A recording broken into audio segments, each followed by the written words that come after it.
Good evening, everyone. Welcome to Mitchell's Memories, Part 26. Shortly before Guru Dev, my teacher, left his body before he died, he appointed me as manager of his ashram in America. That is his yoga school in America.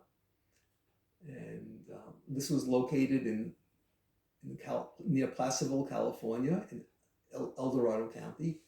It was a beautiful house and 20 acres of land. It was donated by one of our members. And I knew when he asked me, I said yes, but I knew it was going to be a big change in my life. Up until this point, I was like independent. I worked, I earned money. I went to India to be with Gurudev. I came back home, I worked some more. I traveled with Gurudev, but I was like a free man. And now I would be consigned to one particular place with very important responsibilities. So I knew a big change was coming about. Gurudev gave me permission to actually teach yoga, to teach new students and to instruct the other members. And after he died, then his successor was the Guru Prasad, a young boy who he had raised from birth, and he became the new master of our particular yoga. And I was working with him. He was my so he became my new teacher. And my job was, I did a lot of meditation at night, but during the day, my responsibility was managing. I was teaching people meditation, but I had to manage the whole ashram, the whole center. But I also did a lot of hard physical labor. I will tell you, this is interior California. The temperature sometimes goes to 105 degrees. That's over 40 degrees Celsius during the day. But we were out. We had a very loyal group of members, and we wanted to make this ashram, we wanted to make it beautiful. So we made a huge vegetable garden with raised beds. We made a big orchard, about 35 or 40 fruit trees. We planted amazing land. We made amazing landscape and beautiful flowers. We fixed up the interior of the house, which needed a lot of fixing. We made walking paths all over. We tried to beautify everything and make it. This is a very special place. But the point I want to say is I worked really hard, physical labor like I had never worked before. But the most difficult part for me of managing was I never liked politics. There was feuding among the members. Some of our members were not happy about how I was doing things, and this just sort of all this didn't fit my nature. One thing that Gurudev said when I took over, he said this wasn't going to be permanent. That soon something would happen, some events would happen, and my life would have another direction. And after 4 or 5 years, I went to Guru Prasad.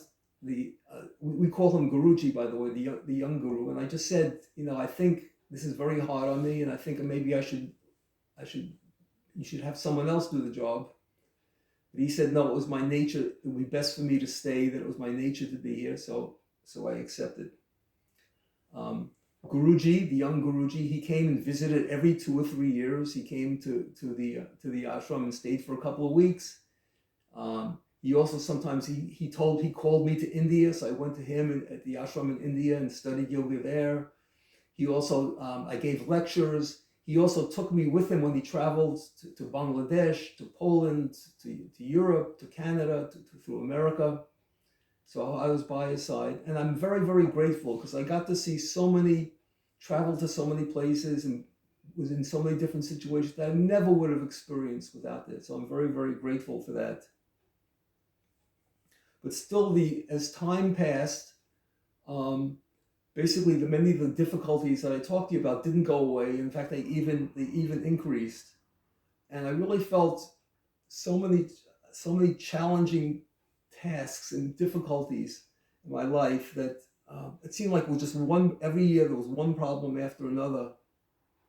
And sometimes I experienced pressures that I just almost like that I couldn't bear anymore. It was um, like that. Um, but even though I didn't ask for this job, I still did it with all my heart, all my might, and all my soul. I did the best. I did the best that I could. No one can. I worked as physically hard. I put time. I put every time and effort into what I was doing. Um, but in a way, after so many years there, and believe me, I spent over 3 decades. Towards the end, I just felt trapped. I felt like I didn't want to be there anymore. But Guru Dev had asked me to do the job, and Guruji had also asked me. So I sort of like I couldn't escape, and but yet there were problems that didn't have any solutions. And one thing that also bothered me from meditation, and I really had some great meditation at the ashram. It always came to the point of unity. I saw oneness. I saw oneness everywhere. Yet I was in a place where I was 99% of the time with the same small group of people in our group. And I so much longed, I wanted to be out there with other people. If everything is one, why should I just be stuck in one place? But I didn't see any, you can say, escape. And well, actually, but the seeds to the change had been planted long ago, back perhaps in my childhood. As I've told you about my parents, my mom and dad they were amazing, loving couple. They were amazing team.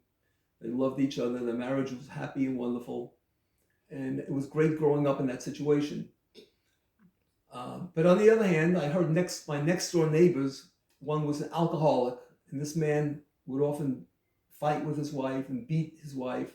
And I heard this through the walls of the apartment, and it could say it traumatized me. It affected me a lot. During my childhood, I began to hear stories, from my friends and things like that about that parents fighting with each other. There was no love in the house, no love in the household, and I even heard the word divorce. The parents got divorced. And so I was so sensitive. Whenever I heard that news, it affected me personally. Oh no, I just couldn't fathom that. And then when I grew up, I was just about 12 years old.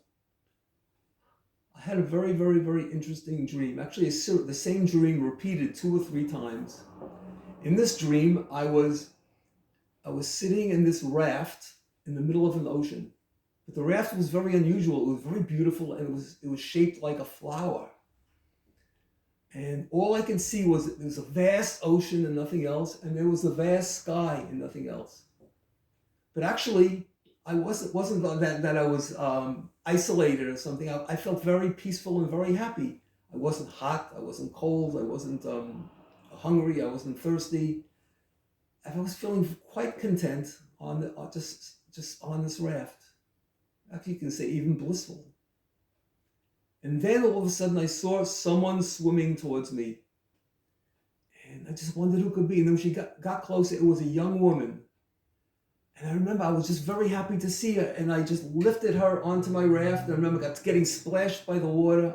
And then I woke up from the dream. And this repeated about 2 or 3 or 4 times, this dream. And from this, I had a strong feeling that there is someone out there made for me, someone who you could say is my twin flame, someone who was just we were meant to be together. And I thought about it, and I made a vow. And the vow was that I would only get married if I met that person.